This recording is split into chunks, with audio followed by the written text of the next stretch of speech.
ये ऑटोमेटिक गाड़ी है। इसका क्लच सिलेंडर लीक हो गया, उसका मैं रिंग बदली करने वाला हूँ, नया डालूँगा। मंगा के डाला करते थे, उसके चक्कर में नहीं रहता था, मंगा के डालते थे।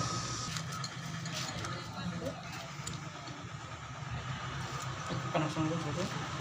ये स्क्रू ड्राइवर डाल के कनेक्शन लगा के ठोक देना चाहिए। कूलर की कोई ज़रूरत नहीं।